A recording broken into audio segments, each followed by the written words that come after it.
अगर आप CA aspirant हो या फिर सीए बन चुके हो तो कॉन्ग्रेचुलेशंस, आप लोगों से ये एक्सपेक्ट किया जाएगा कि आप अकाउंट्स और फाइनेंस के पंडित बन चुके हो। मतलब आपके पास 100% नॉलेज है। Government of India CA and CMS को इस नजरिए से देखती है कि वो इकोनॉमिक के 5th मोस्ट इंपॉर्टेंट पिलर है। मतलब देश को आगे बढ़ाने का काम उनके कंधों पर है, सीए एंड सीएमएस के कंधों पे है। तो अगर आप लोग सीए बन चुके हो या फिर सीए एस्पिरेंट हो तो आप लोग के लिए एक बहुत मोटिवेशनल ये वीडियो रहने वाली है, क्योंकि सिविल सर्विसेज में आप लोगों को डायरेक्ट एंट्री इस रूट से मिल सकती है अगर आप लोग सीए क्लियर कर गए हो तो चलिए स्टार्ट करते हैं इस वीडियो में। और ऐसा सिविल सर्विसेज पोस्ट बताऊंगा जो कि सिर्फ और सिर्फ सीएस के लिए ही बनी है। सीएस को डायरेक्ट एंट्री भी मिलता है और बहुत अच्छा पोस्ट है, इक्विवेलेंट टू आईएएस भी है।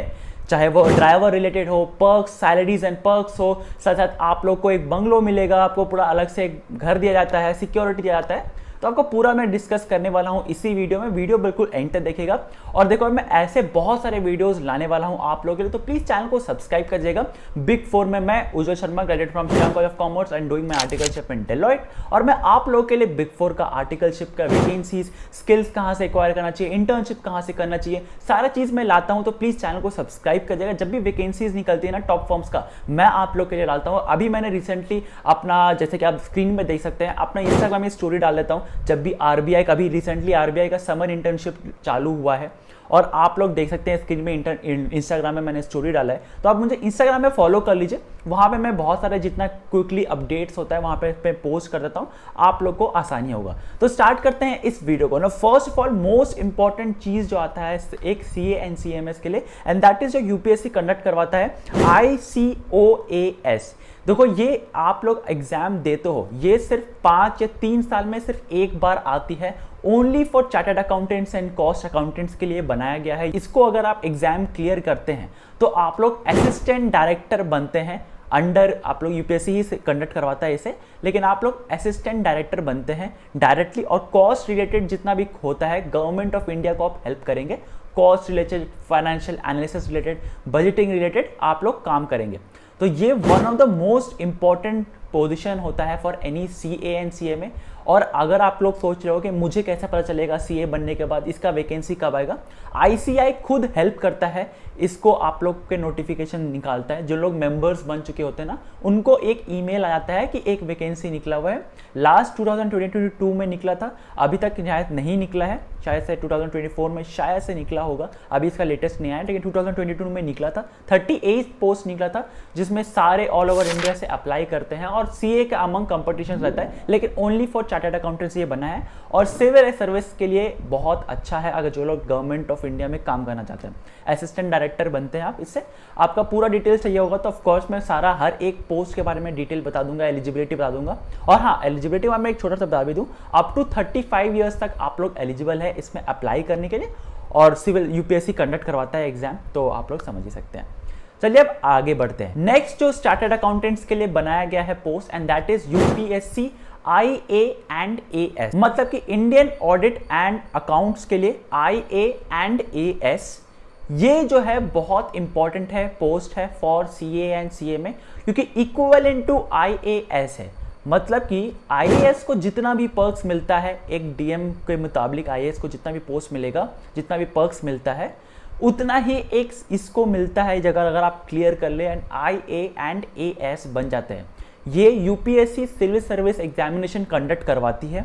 Of course other than CA भी इसमें अप्लाई करते हैं, लेकिन सीए एंड सीएमए को ज्यादा वेटेज दिया जाता है क्योंकि उन लोग को of course accounts and finance का पंडित माना जाता है। अब ऐसा स्टूडेंट है जो एक सिंपल ग्रेजुएशन करके आया है और एक ऐसा स्टूडेंट है जो सीए है, तो दोनों का अगर स्कोर, दोनों का अगर बहुत मतलब स्पेशल, अनलेस एंड अनटिल कोई स्पेशल चीज़ है या फिर कोई उसमें कुछ ज़्यादा खूबियाँ है, हमेशा सीए एंड सीएमए को ज़्यादा वेटेज दिया जाएगा, ज़्यादा मान्यता माना जाएगा। अब ऑफ कोर्स जैसे मैंने कहा, इसके लिए सारे लोग अप्लाई करते हैं अदर देन सीए भी। तो आपको कॉमन चीज़ क्या है, ग्रेजुएशन, मिनिमम ग्रेजुएशन होना चाहिए, आप अप्लाई कर सकते हैं। लेकिन सीए एंड सीएमए को ज्यादा वेटेज दिया जाता है। अब एक चीज जान के ये रख लो कि जितने भी मैं एग्जाम के बारे में बोलने वाला हूं उसमें ग्रेजुएशन बहुत ज्यादा इंपॉर्टेंट रोल प्ले करता है। मतलब जितनी भी गवर्नमेंट एग्जाम्स के बारे में बात करूंगा उसमें ग्रेजुएशन मस्ट है। तो आप लोग ग्रेजुएशन कैसे कर सकते हैं? अब आप लोग सीए कर रहे होगे तो सीए के ज़्यादा टाइम नहीं मिलता होगा आपको ग्रेजुएशन का एग्जाम देखने के लिए, रेगुलर कॉलेज करने के लिए। तो उसके लिए बहुत सारे स्टूडेंट्स जो है वो ऑनलाइन एजुकेशन करते हैं। अब देखो, ऑनलाइन एजुकेशन का एक खूब बात यह है कि आपको सिर्फ एग्जाम देना होता है और क्लियर करना पड़ता है, and online education is equivalent to regular college का जो डिग्री रहता है। मतलब यूजीसी ने ये क्लियर करके बताया है, ऑनलाइन एजुकेशन का degree is equivalent to regular college का डिग्री। तो कोई डरने वाली बात नहीं है कि आपका वो डिग्री जो है वैलिड रहेगा कि नहीं, बिल्कुल वैलिड रहेगा और आप लोग कर सकते हो।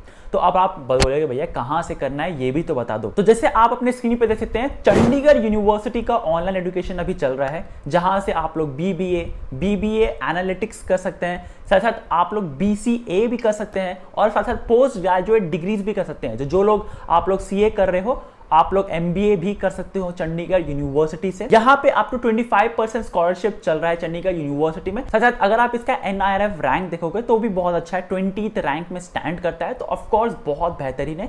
और अगर आप लोग ऑनलाइन एजुकेशन से एक डिग्री ले लेते हैं तो आपको प्लेसमेंट अपॉर्चुनिटी भी मिल जाता है, चंडीगढ़ यूनिवर्सिटी कंडक्ट करवाता है। तो अगर आप लोग को इसमें कोई भी कोर्स में एनरोल करवाना है तो आप अपना बेसिक डिटेल्स भर के इनके जो एक्सपर्ट गाइडेंस है वो आपको कॉल बैक करेंगे, और आप लोग को मैं डिस्क्रिप्शन बॉक्स में लिंक डाल दे रहा हूं जहां पे आप लोग फिल कर सकते हैं गूगल फॉर्म, या फिर आप कॉल कर सकते हैं डायरेक्टली, और वेबसाइट का भी लिंक मैं डाल देता हूं जहां से आप लोग अपना बेसिक डिटेल्स भर के ऑनलाइन एजुकेशन में एनरोल करवा सकते हैं। इनका एक्सपर्ट एडवाइस आपको कॉल करके आपको गाइड कर देगा किस तरीके से एडमिशन लेना है। अप टू 25% स्कॉलरशिप आपको मिल सकता है, तो जरूर जाके अप्लाई कर दो। जो लोग ऑनलाइन एजुकेशन नहीं किए ना, जाके एनरोल करो, क्योंकि ये बहुत बेहतरीन तरीके से ऑनलाइन एजुकेशन करवाते हैं। तो I would highly suggest, link description box में मैंने डाल रखा है, जरूर जाके चेकआउट करो और एनरोल करो ऑनलाइन एजुकेशन के लिए। क्योंकि अगर आपको गवर्नमेंट एग्जाम करना है या फिर करियर में कहीं में भी आगे जाना है ना, ग्रेजुएशन आपको हेल्प करेगा ही करेगा। ऑनलाइन एजुकेशन आपको करनी चाहिए। यूजी और पीजी दोनों कोर्स कर सकते हैं, लिंक डिस्क्रिप्शन बॉक्स में डाल रखा है, जरूर जाकर चेकआउट कर लेना। अब देखो, एक चार्टर्ड अकाउंटेंट जो होता है ना, वो बहुत ज्यादा इंपॉर्टेंट रोल प्ले करता है इकोनॉमिक डेवलपमेंट में। जहां पे आप लोग देखोगे हिस्ट्री में मनमोहन सिंह का जो एम्पायर था,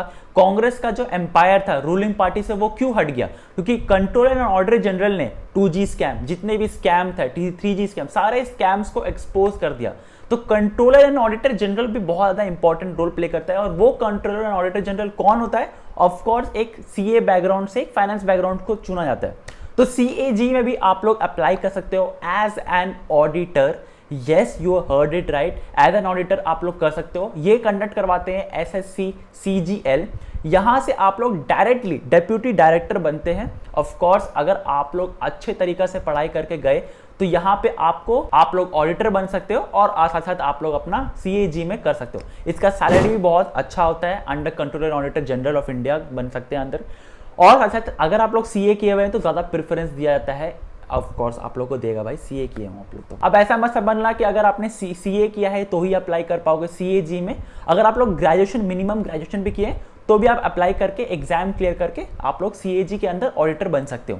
UPSC भी कंडक्ट करवाती है, लेकिन वो हायर पोस्ट के लिए करवाती है। अगर आप SSC CGL से करोगे तो आप लोग डेप्यूटी डायरेक्टर तक बन सकते हो। नेक्स्ट आता है आपका RBI का अंदर आप लोग काम कर सकते हो। ग्रेड बी ऑफिसर करके आपका पोस्ट होता है। ग्रेड बी ऑफिसर अगर आप लोग पोस्ट करोगे, ये RBI कंडक्ट करवाता है, और आप लोग को CA को ज्यादा प्रेफरेंस दिया जाता है। ऑफ कोर्स अगर आपने ग्रेजुएशन किया है तो भी आप अटेंड कर सकते हो, आप लोग दे सकते हो एग्जाम, लेकिन CA को ज्यादा प्रेफरेंस दिया जाता है RBI के अंडर काम करने का। नेक्स्ट आता है आपका IRS ऑफिसर। अब देखो, IRS ऑफिसर आप लोग ग्रेजुएशन दे के भी कर सकते हो यहाँ पे, लेकिन IRS ऑफिसर को ज्यादा वेटेज किसको दिया जाता है? जो लोग CA और CMA कर चुके हैं, क्योंकि IRS officer of course revenue से ज्यादा काम करता है, रेवेन्यू पे ज्यादा काम करता है। जो लोग CBDT में काम करोगे, अब जैसे कि CBDT में आप लोग काम कर सकते हो, जो कि CA CMA में क्लियर किए हुए हैं, वो भी CBDT के अंदर काम कर सकते हो, वो मैं बाद में बताऊंगा। लेकिन IRS ऑफिसर भी आप लोग बन सकते हो। ऑफ कोर्स वेटेज ज्यादा दिया जाता है जो लोग CA क्लियर करते हैं, और ये UPSC civil service exam conduct करवाता है। जो लोग ग्रेजुएशन किए हैं वो भी एग्जाम दे सकते हैं, लेकिन CA को ज्यादा प्रेफरेंस दिया जाता है IRS ऑफिसर के अंदर। आज जैसे मैंने कहा CBDT में, CBDT भी कंडक्ट करवाता है। जो इनकम टैक्स ऑफिसर्स रहते हैं वो SSC CGL कंडक्ट करवाते हैं। UPSC कंडक्ट नहीं करवाते ये इनकम टैक्स ऑफिसर का, SSC CGL करवाते हैं इनकम टैक्स ऑफिसर के लिए। और इसमें भी आप लोग काम कर सकते हो, डेप्यूटी आप लोग कमिश्नर बन सकते हो, कमिश्नर तक भी बन सकते हो प्रमोशन के बाद इनकम टैक्स ऑफिसर से आप लोग बन के कमिश्नर तक बन सकते हो। लेकिन आप लोग को स्टार्टिंग से अगर आपको करना है तो SSC CGL से आप लोग कर सकते हो। नेक्स्ट आता है आपका सेबी के अंदर आप काम कर सकते हो। सेबी आप लोग का बहुत ज्यादा आपका रोल प्ले करेगा आपका करियर डेवलपमेंट में। जो लोग स्टॉक मार्केट, जो लोग इन्वेस्ट करते हैं, उन लोग को पता होगा सेबी का रोल कितना इंपॉर्टेंट है, उसमें आप लोग काम कर सकते हो। वो कंडक्ट करवाता है सेबी ही, और आप लोग एज ए रिसर्च एनालिस्ट भी आप लोग अपने आप को रजिस्टर कर सकते हो अगर आपने CA CMA किया है। और लेकिन रिसर्च एनालिस्ट बाद में होता है, आप सेबी के अंडर भी काम कर सकते हो, जो सेबी एग्जाम एक कंडक्ट करवाता है उसके अंदर आप लोग एनरोल कर सके। CA CMA है तो उसको ज्यादा प्रेफरेंस दिया जाता है। अब एक चीज और, अभी CBDT ने एक रिलीज किया है जहां से आप लोग सुपरिटेंडेंट बन सकते हो। जो लोग ग्रेजुएशन किए हैं, अगर आप लोगों ने ग्रेजुएशन कर लिया है तो सुपरिटेंडेंट के लिए आप एग्जाम है, ऑफिसर सुपरिटेंडेंट का ये नया पोस्ट बनाया हुआ है जहां पे आप लोग ग्रेजुएशन के बाद आप लोग एग्जाम दीजिए और सुपरिटेंडेंट बन सकते हैं आप लोग। यहाँ पे कोई CA CMA को प्रेफरेंस नहीं दिया गया, ये सारा सामान्य है। बट ऑफकोर्स ये बहुत अच्छा आपका एक गवर्नमेंट जॉब मिल जाएगा, सिक्योरिटी मिल जाएगा सुपरिटेंडेंट बनने के बाद, और आप लोग इनकम टैक्स के अंदर काम कर सकते हो। CBDT कंडक्ट करवाता है इसे। नेक्स्ट आता है आपका NABAD, नाबार्ड भी कंडक्ट करवाता है अपना एग्जाम, जो CA CMA को प्रेफरेंस दिया जाता है। और साथ साथ आप लोग मिनिस्ट्री ऑफ फाइनेंस के अंदर भी आप लोग काम कर सकते हो as a chartered accountant CFA। आप लोग जो लोग CA एंड CMA क्लियर किए हैं उन लोग ज़्यादा अपना नॉलेज शेयर कर सकते हैं, वहाँ पे अपना गाइडेंस दे सकते हैं audit and accounts and finance related. Last but not the least, आप लोग पब्लिक सेक्टर बैंक्स में भी काम कर सकते हो।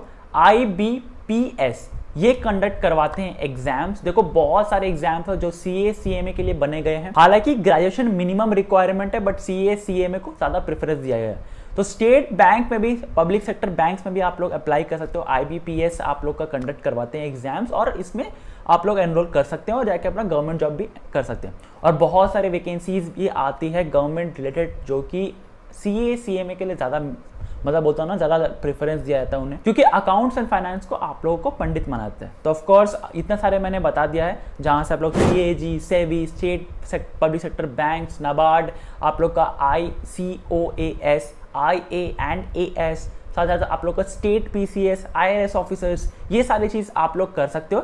तो ऑफकोर्स आप लोग चैनल सब्सक्राइब कर लीजिएगा, ऐसे ही रिलेटेड मैं वीडियोस लाने वाला हूँ। और ऑनलाइन एजुकेशन आप लोग कर सकते हो, लिंक डिस्क्रिप्शन बॉक्स में मैंने डाल रखा है, जहाँ से आप लोग ग्रेजुएशन कर सकते हो ऑनलाइन, और साथ साथ आप लोग एक डिग्री ले सकते हो अपने ग्रेजुएशन का बिना ज़्यादा मेहनत किए हुए। एग्जाम देना है आपको बस, और जाके आप लोग का डिग्री मिल जाएगा। तो बस चंडीगढ़ यूनिवर्सिटी आप लोग बहुत अच्छी यूनिवर्सिटी है, प्लेसमेंट में भी सपोर्ट करता है। अगर आपको ग्रेजुएशन के बाद आपको प्लेसमेंट चाहिए, अच्छा कंपनी में जॉब चाहिए, तो आप लोग चंडीगढ़ यूनिवर्सिटी में भी कर सकते हो। तो आज के लिए बस इतना ही, मिलते हैं वीडियो में। अगर आपको वीडियो पसंद आए तो चैनल को सब्सक्राइब कर दीजिएगा, मेक श्योर करिएगा आप लोग लाइक कर दीजिए वीडियो को, और बहुत सारी वीडियोस में लाने वाला हूँ, चैनल को प्लीज सब्सक्राइब कर दीजिएगा। मिलते हैं अगले वीडियो के लिए, बाय। लेकिन चैनल को सब्सक्राइब